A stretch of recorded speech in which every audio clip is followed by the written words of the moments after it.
I'm David Beckworth, and I'm delighted today to have with me Izabella Kaminska, who's going to talk about all things currency swap lines, financial statecraft, and dollar dominance. Now, Izzy, as she's known to friends, she is a veteran journalist. As many of you know, CNBC way back in the day, Financial Times. I first engaged with Izzy in Financial Times during the great financial crisis, and thereafter we did a lot of blogosphering together. I learned a lot from her about safe assets, so she's kind of knows a lot about safe assets, international issues. She was early on looking at the Fed's balance sheet, another issue that's tied to this discussion. And now she's at Politico. I'm sorry, not Politico. She was at Politico. Now she has her own Substack, like one of the top newsletters on stable coins. I subscribe to it. I recommend you do as well. It's called The Peg. So if you're interested in the digital payment space, this is the person you should be following. Izzy, thank you for joining us. Thank you for having me. Really great to be here on such an exciting day where we're hearing about the UAE breaking away from OPEC.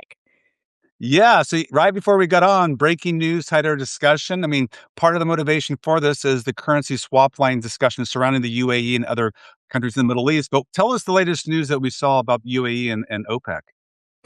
So, total surprise. Well, not total. I mean, there has been sort of speculation or rumblings about potentially dissatisfaction with OPEC for a while, but nothing concrete. So, out of the blue, we see today that UAE has decided to leave OPEC, and as of May 1st, so really very soon.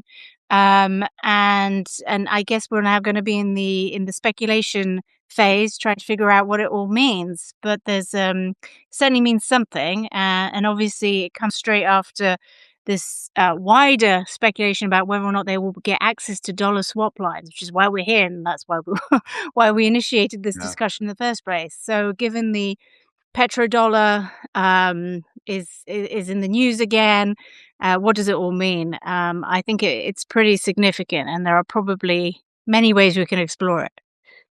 Okay, so let me just paint the context here, then I'll have you kind of flesh this out. Let me tell us a little bit of the history of the currency swap lines, what it means today for those countries that are apparently talking to the US. So, what we've heard from Secretary Bessent is that the UAE, as well as other countries in the Middle East, and he even said some Asian countries, are requesting access to currency swap lines. He seems very enthusiastic about it. He goes, "Oh yeah, we love this. This is going to keep, dollar markets stable. It's also going to help dollar dominance." And then even President Trump weighed in, at least on UAE. President Trump said, "Yeah, we're all for this." And I guess why it's caught everyone's attention is that it seems to go beyond the normal use of the currency swap lines. Now, to be clear, and Izzy, you can help us maybe break this apart. There's two things here. There's the Fed's currency swap lines that are well known from financial crisis in 2020. And then there's the Treasury's exchange stabilization fund. And I'm not sure which ones they're talking about. So maybe you can maybe begin by telling us the distinction between the two and what you think they're talking about. So this is really important, this differentiation, because one is an instrument of the Fed and the other one is an instrument of the Treasury. The ESF, the Exchange Stabilization Fund, goes way back. It goes back to the formation of Bretton Woods. It was one of the key mechanism by which Bretton Woods system was going to be capitalized. But it actually goes back even before that. It goes back to 1933, I believe, with the gold confiscation. Well, they call it the gold. I think it has a more formal name, but in de facto, the deal to appropriate the gold, that's the thing that finances the ESF in the first place. And it's the kind of pool of capital that sits in a sort of safe space at the Treasury and is deployed whenever necessary to defend American interests effectively. And it becomes like the key financing for the IMF in some ways. And you can see that to this day. I believe at the moment it has like 175 billion worth of capital in it, mainly denominated in SDRs, which is the accounting unit of the IMF. So it's very much entangled in that system. And usually, whenever you have like IMF programs or whatever, the money comes from that IMF pot. In some cases, and in other cases, like in Argentina, you had a more I would say, kind of opportunistic exercise, bilateral without the IMF, just one-on-one between the US and Argentina to help effectively steady the peso. And that was controversial, and it has been controversial in the past as well, because one of the great sort of annoyances from the kind of from the lawmaker perspective is that for a long time, the ESF had a total discretion on how the administration, whoever was in power, had total discretion in terms of how it was used. So sometimes people say it's used as a bit of a treasury slush fund to pursue American interests abroad. There has been more oversight, and I think since I don't want to get it wrong, but like for a few decades at least, there's been much more oversight, and now Congress gets to see how it's used, and I think every quarter they have to present the kind of accounts of how and when, and that's how we know that the Argentina swap that was utilized, it was 20 billion, and it wasn't even fully drawn down, just a little bit of it, and it made money. So this is very different to what is a swap line. A swap line is just a permanent facility, and it's usually an agreement between different central banks, so Fed to Bank of England, Fed to ECB, and it's like a permanent facility for liquidity distribution, and it's essentially collateralized with each other's currencies. The reason extension of those relationships is controversial is because it allows those central banks to effectively operate as agents of the Fed. Because they become the sort of next point of call in terms of distributing dollar liquidity. And whilst there was, I think maybe in the 60s, that was the first time we saw a swap line initiated. I think also with the Bank of England. But since then, the really big example of them being utilized was post 2008, when the Fed had to deploy and extend. It started gradually. So first they did it with their most trusted sort of counterparts, and then I think in the end it went to 14 different central banks. Again, very much within the allied zone. You're not going to do a swap line with an adversary. You have to trust the respective central bank, and then they were unwound slowly after that, and now I believe it's in place with 5 other central banks as it stands now. And really, they weren't supposed to be permanent facilities. They were supposed to be like a one-off sort of exercise to regulate markets in the chaos of 2008. The fact that they've stayed on to this day is significant in its own right, but they've become an incredibly important tool for stabilizing markets. And very often, they're not even tapped very much. Like there's almost no tapping. It's just the fact that they are there is enough to pacify markets and ease, effectively ease concerns that there might be a dollar shortage. Simultaneously, and I guess this is the next. I mean, we can maybe just. I'll just very quickly flag that the Chinese have also been extending their own swap lines, and they have way more. They have about 30 across sort of their sort of alliance and BRI zone. Yeah, so that's been part of the conversation recently is people comparing the number of swap lines that Chinese yuan, the central bank of China has with compared to the Fed. The Fed now has 5 standing ones that you mentioned, and just to mention the actual central banks: ECB, Bank of Japan, Bank of England, I believe the Swiss National Bank, and Bank of Canada. And then it had 9 others, as you mentioned, temporary ones that raised up and then brought back down, versus the 30 some you mentioned for China. Now, the big difference, though, would you say, is that there isn't much volume or usage of that large number of Chinese swap lines? Yes, so people say that the Chinese ones are basically, used for statecraft and diplomacy. It's a sort of a, a signal of trust with whoever they initiate one. However, in the case of Russia, I think they are being used. Russia is very short yuan at the moment, and so that's one of the areas it is being used. But by and large, they're not. I mean, the one other case that I am aware of is Argentina. Argentina had a PBOC swap line in place, and that too was utilized, which is, I think, one of the reasons why keen to intervene and impose his own his own alternative option. And the really interesting thing about the Argentinian PBOC swap line is that it had a second leg to it, so that it wasn't just denominated in yuan. There was a sort of separate deal where the yuan could be pledged at the PBOC for access to PBOC dollars.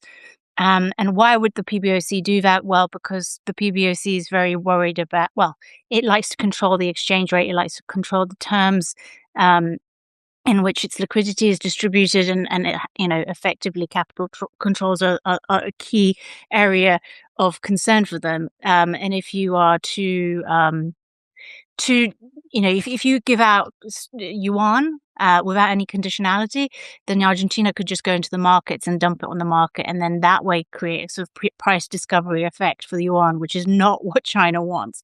So it's very much in their interest, if they know that their counterpart really wants dollars, not yuan, to control the terms under which they get them. So in this case, they did this side deal where Argentina could get a very limited amount in very specific installments to make sure it didn't rock the markets. And I think this is where it possibly caught the eye of Scott Bess and team. Yeah. So this is the rest of the story. Why did we use the ES, which normally wouldn't do in this type of situation for Argentina, because there's a geopolitical backstory happening that's driving the actions, and maybe something similar we could say with the UAE. Before we do that, though, just a few more questions about these currency swap lines. So Secretary Bessent, one of his pitches again was, hey, this will strengthen dollar dominance. So I guess the question I have, and I think I have an answer, but I want to hear yours, is the use of these currency swap lines, the expanded use from 2008 to 2020, it sends a strong signal to global funding markets, right? To dollar markets, the euro dollar market says, hey, we got your back, the Fed, we got your back. So it's kind of like, it's not quite the same, but kind of like FDIC for banks in the US. You don't usually use it or tap it, but it gives you certainty. So you keep using banks. And I would venture you use them more on the margin because of that certainty. You're more willing. So do you think it's fair point that Bessent's raising, that if we do extend this, that we may increase the footprint of the dollar because more, on the margin, investors more willing to hold a dollar asset because he knows it's going to be backstopped by the Fed? Yes, I mean, for sure. I mean, it's a tool for soft power. It's a tool for extending the influence and reach of the dollar. But I also think personally, and this isn't anything that's been de facto confirmed, but I feel it's very much also about creating a new alternative to the IMF's own capacity to Huh. support some of these countries. I think the IMF is under pressure anyway, and Christine Lagarde, speaking just last week, was making this point. So it's not just me saying it. Christine Lagarde, I think, was at a LSE panel, and she pointed out that these institutions are now under pressure in ways that they were never under pressure before. And they're not under pressure because of a lack of dollars. They're under pressure because of I guess, multilateral disagreements with respective parties and members. And one of the things Yeah. going on with the IMF is that they're now trying to do a sort of capital injection. In the US is lined up to give $55 billion into its equity, inject into its equity pool, and that changes the power structure a little bit in the IMF, because it effectively, anyway, off topic, but the point is the IMF is under pressure, and there might be, in a sort of geopolitical, if tensions rise, liquidity swap lines could be used as a way to distribute dollars to allies instead of to the broader network involved in the IMF. So you see Okay. this bifurcation. And it's certainly a way to, because really, realistically, the IMF operates through liquidity distribution itself. Yeah. And you'll recall that there have been successive episodes where there's been SDR, special drawing rights, are the main tool that they use for distributing that liquidity. And every now and then they expand the amount of SDRs available to all members, and that acts as a sort of liquidity injection, but it very much is in favor of all other members apart from the US, because usually those SDRs are drawn against the dollar. So in that context, I do think there's a possibility that you end up with a sort of uh, bottom-up creation of a new rival system to the IMF using swap lines. That is so interesting. So the IMF actually has to generate profit to fund itself. So the loans that it typically issues, it generates. And what you're saying is that the fact that the US has extended these currency swap lines over the years has undercut some of that operating income, and therefore it needs a capital injection. It's under pressure, and it could lead to an alternative system. I think it's more about conditionality of loans, Oh, right? conditionality. Okay. So a lot of these loans are distributed on specific conditions, like in the IMF structure. And you've seen that happen in Argentina and all sorts of places like that. Mm, Um, but with if you end up with there's a sort of power struggle now at the IMF, which could see China more capital transferred basically into the pot that China has more voting power over, right? So then the US would yeah. lose some of the control it has and over the conditionality, but also in terms of how that Okay. money is distributed. So I believe it was the Wall Street Journal just a week or so ago wrote about how this is a really bad deal for the US and they shouldn't do it. Because in practice, it allows China to bail out its entire Belt and Road network using IMF funds with very little say, in terms of control and conditionality from the US side. So in that context, you can see how swap lines become a rival tool where you can enforce Okay. conditionality on a bilateral basis. So you can go around saying, well, we're going to slowly maybe pull out of the IMF. God knows what happens. I don't think maybe it's that easy to pull out of the IMF. But the point being that um, if you really need dollar liquidity, you have to bend the knee and you have to agree to X, Y, and Z, and then you get a bilateral swap line, which is going to be much easier to implement. Of course, the other thing that we should bring up is like control over the swap lines, because the FT wrote a piece suggesting that this talk of UAE swap lines would be through the ESF rather than through the Fed one. And that makes sense because if it's a Treasury initiated um, maneuver, then in theory, the Treasury doesn't have control over the Fed, right? So Yeah. it makes no sense that it would be a Fed swap line being initiated. Hence, I guess, the conclusion that it must be the ESF. But with the changes coming with the Fed, if Kevin Walsh gets in, you might see a Fed chair who is more sympathetic to the agenda of the administration, in which case I wouldn't say no. I wouldn't say it's inconceivable that the Fed does these swap lines and not the ESF.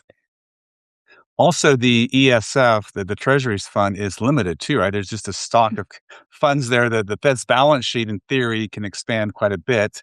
And that's the kind of the deepest well to draw from. So should this become more of a pressing issue, maybe the Fed gets pressured, if nothing else, into supporting it.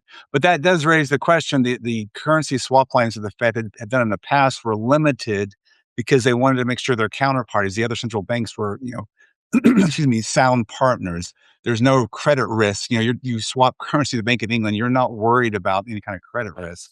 But if you start pushing out on the margin to those who you might have questions about, then the Fed's going to start taking on more risk on its balance sheet. Yes, exactly, which is why conditionality is such a key issue because you're more likely to do a deal if there is, say, an arrangement. Hypothetically, I'm not saying this is what happened, but say you get dollar swap lines, but you have to leave OPEC, right, or something like that. Okay. That makes me wonder. So if UAE is leaving OPEC and it's under dollar swap lines. So tell us more about the UAE swap line story. Is it just the UAE? Because I've heard, as I mentioned at the top of the show, that other countries are also being considered or also have asked for swap lines as well. I mean, so in terms of the UAE, we don't really know, and there's a lot of the original story came from a source at the UAE source. I think it was a New York. Was it New York Times or Wall Street Journal? I can't remember who broke the story. But it has been since sort of like acknowledged, not properly confirmed, but sort of acknowledged that there's roughly been talks. But Scott Besson sort of played it down a bit, saying we've had these sort of negotiations all the time. It's not really very exceptional. It's all very routine, and sort of the media has made a big thing out of it, whereas it's not as big a thing as people are making out. I don't know what the truth is. I think it's conceivable that they talk about these sorts of things on a bilateral basis all the time. I think in terms of other countries seeking swap lines, I haven't personally read about any other specific. I'm late to that part of the story if there are others.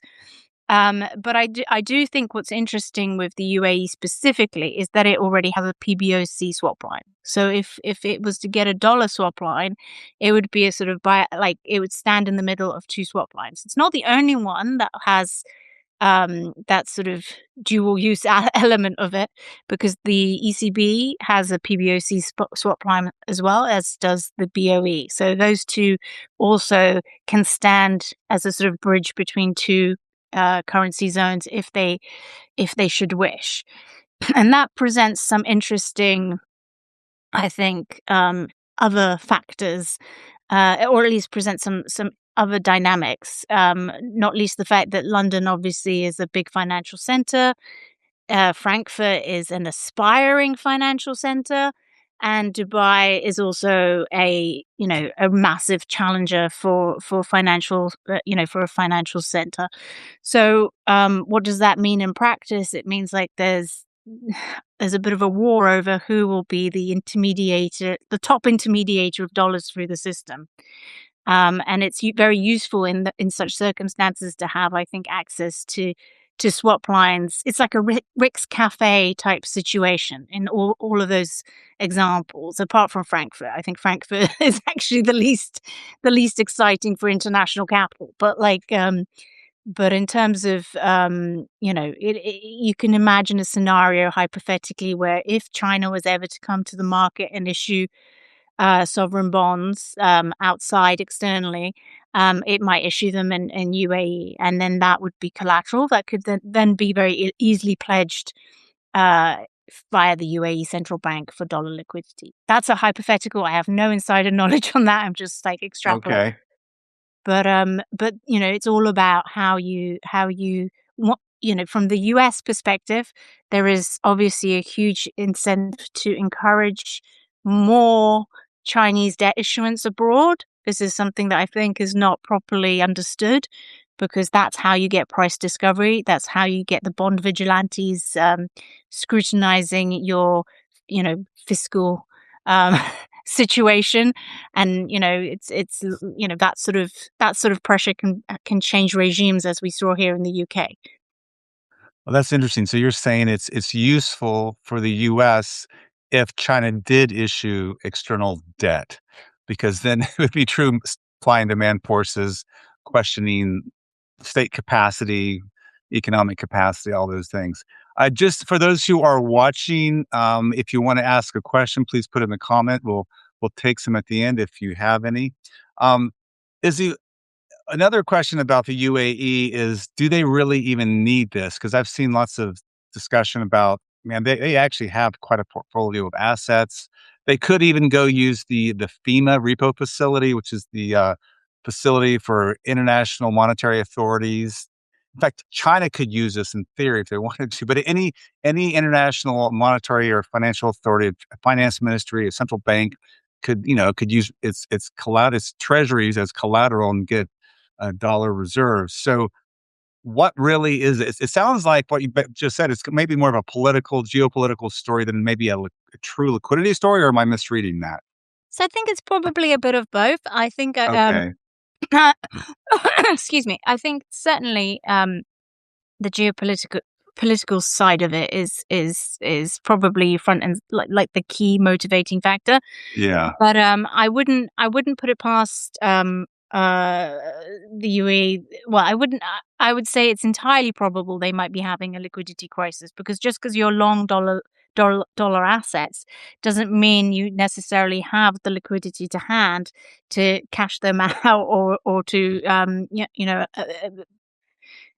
service all the liquidity needs of your banking system. And they have a peg. So the UAE has a very clearly defined peg with the dollar, and it has a lot of residents who are foreigners. So you could imagine a scenario where, like post the Iran crisis, there's a lot of people leaving the UAE. A lot of people worried about their money there. I personally had a lot of Dubai-based residents who I know asking me, "Is my money safe in Dubai?"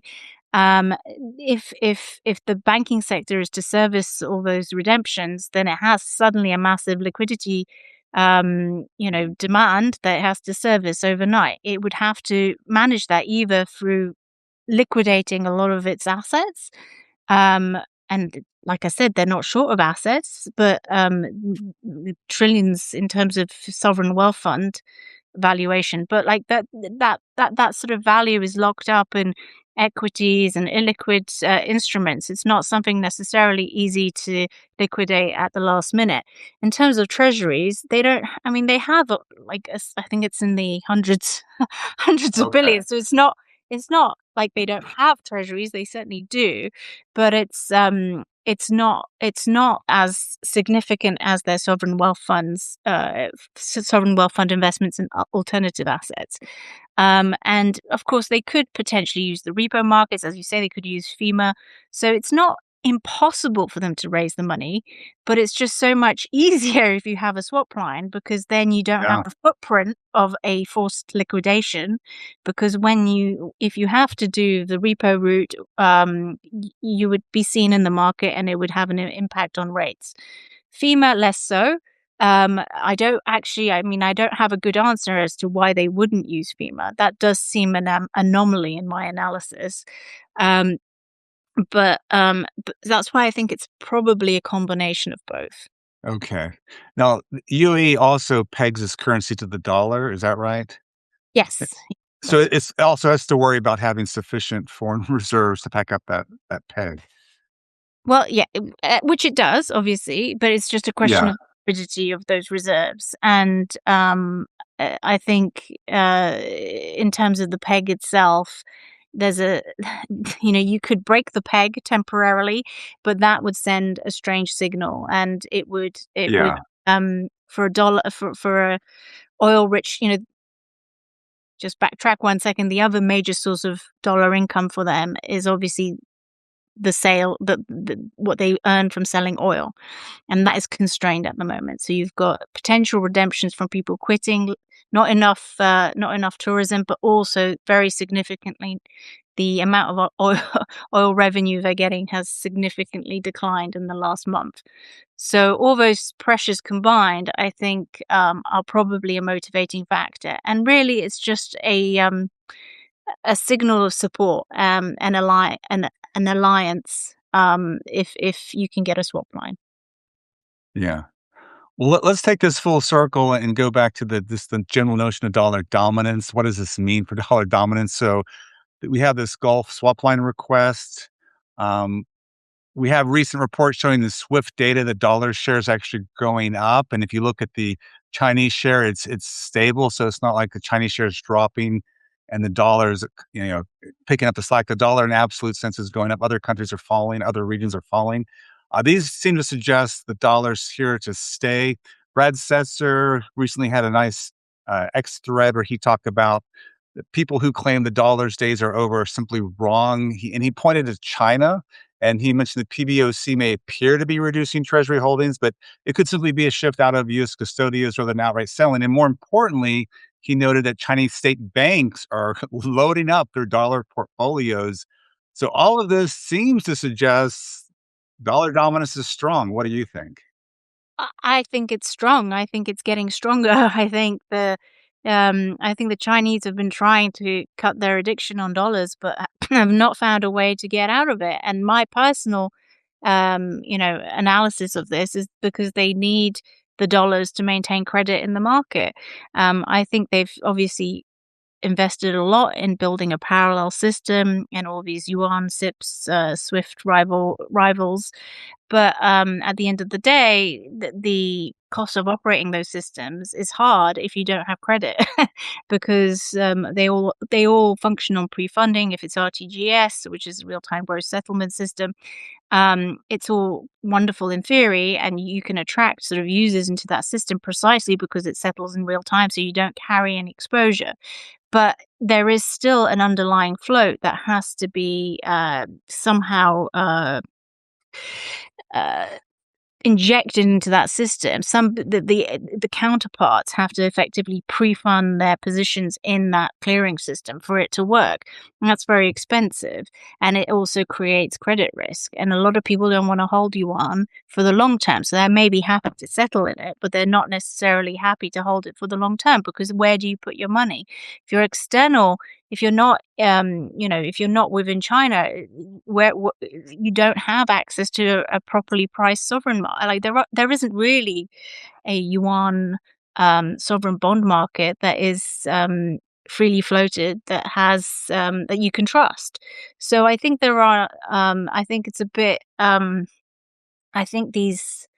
Um, you often hear about how superior that system is. I'm not necessarily personally convinced it is. I think it's a sort of it's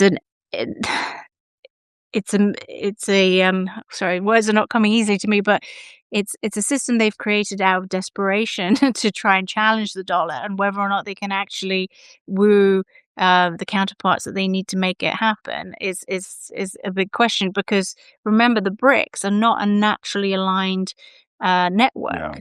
They're actually very distrusting of each other. So it's not the same thing as what you see with the much more tightly knit. Oh, now obviously those tension those alliances are fraying a little bit, but by and large, the Western alliance, the Western sort of swap line alliance, which is what I would call the five that have the swap lines, they're much closer together, and much more so on the same page. Yeah, this whole affair has highlighted there's a lot of misunderstandings about swap lines, as you've written. Brendan, our friend, what's his last name? Brendan. Really. Yeah. He has written a great piece in the FT about this misunderstanding about petrodollars, misunderstanding about dollar dominance. One last question, actually, two more questions, and we'll wrap this up. And if anyone has any comments or questions for us, please leave them in the Substack Live comment section. My first question is related specifically to this, and then I want to get to the implications for the Fed balance sheet. But related to this, what would you recommend people be paying attention to? So, what would be things that you're looking for, like to indicate where this is going? Would we actually see some effect on the Fed's balance sheet, a UAE announcement? What should we be looking for? Mm.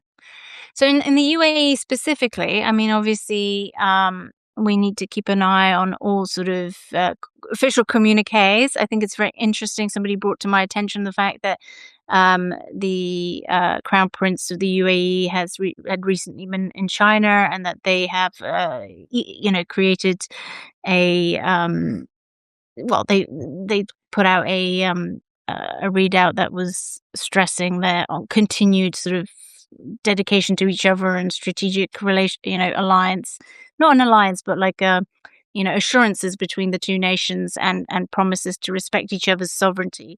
I thought that was very interesting in light of everything, because if UAE is positioning itself to be a bit of a broker between the two systems, then I think assurances of sovereignty probably indicates something bigger is going on. So I'd watch more. I'd be watching anything coming out of bilateral negotiations between those two. I'd also be watching what happens with Saudi. I think it's really interesting that Saudi has built this massive financial center, which is largely a ghost town in Riyadh, and it's spent billions developing it. I mean, I got to go and see it about a year and a bit ago. It's the size of like the city of London, and well, not the city of London, but maybe like Canary Wharf. And it's a ghost town, as if like, we will build it, they will come. And Saudi is is itself kind of like a rival to the UAE. So is it a sort of backup in the event that the UAE goes fully splits from the dollar and goes to China? Is it sort of considering becoming a different type of broker of dollars? Like it's very interesting. I don't know what evolves out of there, but I'm watching that space. And I also think the last thing to watch is what's happening with the City of London. And any shift of sort of privileges away, dollar swap line privileges to the Gulf or to Asian hubs is a transfer of privileges from the City of London. And given that tensions are a little bit high between the US administration and the British, although obviously today King Charles is meeting Trump, so perhaps they will soothe some of those tensions. But there are tensions, and I wonder to what degree some of this is coming at the cost of the City of London as well. Very interesting. So, last question, and then we'll wrap this up unless someone has a comment or a question for us. And that is the Fed's balance sheet. So, you may know, Izzy, I'm someone who's been championing a shrinking of the Fed's balance sheet. And, there's different ways to get there. And Kevin Warsh might be someone who's also in favor of this. No, I advocate a very thoughtful, slow, careful, tied into tweaking liquidity regulations all the way to, how the Fed implements monetary policy. That's a whole nother conversation for another Substack live, not this one. And I like that. There's many reasons I want to go that direction. And if people are curious, go see my Substack. However, when I see things like this, we talk about the global dollar funding market and the fact that the Fed occasionally does have to extend its balance sheet to these other central banks around the world. This means the Fed has to be willing to expand its balance sheet at times. Now, I guess the question is, does this mean a permanent expansion of the Fed's balance sheet or just temporary? Because as you mentioned, many of these swap lines, they're the ones that are permanent, they're just permanent, but they're not really tapping into them. There were huge, uses of them in 2008, 2020. But does this have any really meaningful implications for the size of the Fed's balance sheet? So obviously I think it does. Presumably, if you're going to be distributing liquidity and taking in swaps, other people's currencies in exchange, your balance sheet is going to go up. But that's why I think they will lean more on the guarantee side of it. And looking Okay. even in 2008, they weren't tapped that much. Like it was literally the marginal dollar that really matters, and it's in the grand scheme of things, the signal of having that capacity is what is more important than actually being able to tap it in many cases. So I think whilst they might inhibit um, total reduction, I think it will be not a significant expansion, presumably, Okay. providing that there isn't any sort of distress in the financial system more broadly. Sure. If they can navigate repo rates, if they can maintain sort of stability in the repo market, I think they can probably bring in the ship to land quite smoothly. But I think the other point that is often overlooked, that balance sheet reduction can't really happen without major reform to the regulatory sort of setting, because so much of that balance sheet is big because the banks are forced to Yeah. hold all these Yeah. high quality liquid assets.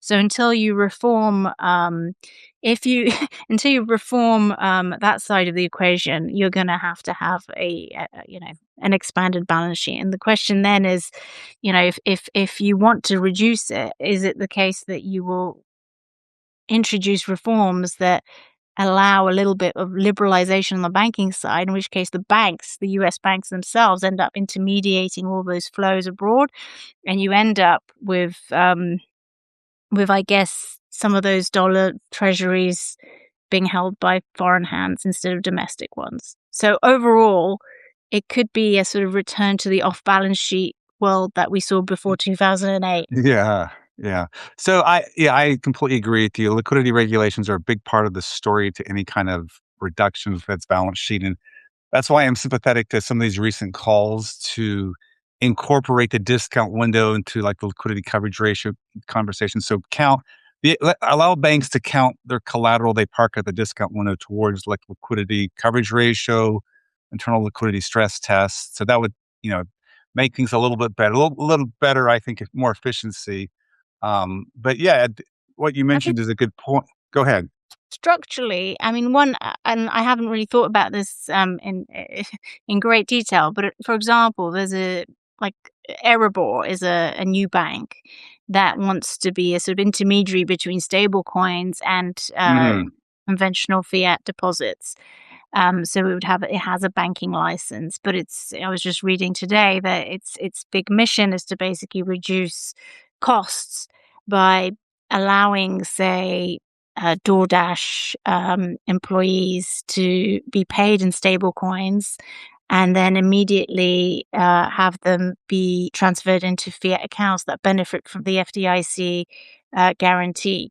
And what I find interesting about that is that it's a sort of it's a dual kind of narrow. It's like a narrow bank with elasticity when you need it, but from a Mhm. balance sheet point of view, when it's not in the FDIC zone, it's basically sitting off like when it's doing its bit intermediating and doing all the off the wider kind of lubrication of the dollar system beyond the narrow element domestically. It's sitting in being backed by a treasury at somebody else's expense and risk, which is the stable coin, and not the it's almost like it's almost like you're commissioning these stablecoin issuers to hold a bit of balance sheet on your behalf. Yeah. No, there's a whole other interesting conversation of what will stablecoins do to the Fed's balance sheet, and I think that's a great example there. It's gonna get complicated. I think it probably also ties into how widely used will these skinny Fed master accounts be. In fact, Izzy, this is your, like, bread and butter, so I will again plug your newsletter, The Peg. I subscribe to it, and Izzy and I are gonna be doing a podcast, on this at some point here soon. So Izzy is just she's an expert in so many areas. She knows her stablecoin digital payment space well. Check out her newsletter, The Peg. Again, I highly recommend it. It's probably the best news source I follow. It is the best news source I follow for those materials. And she's also, great on what we talked about today, currency swap line. So Izzy, thank you so much for joining us. And folks who are watching, we will be posting the video and transcript and maybe some summaries on Substack later. Thank you so much, Izzy. Thank you very much for having me.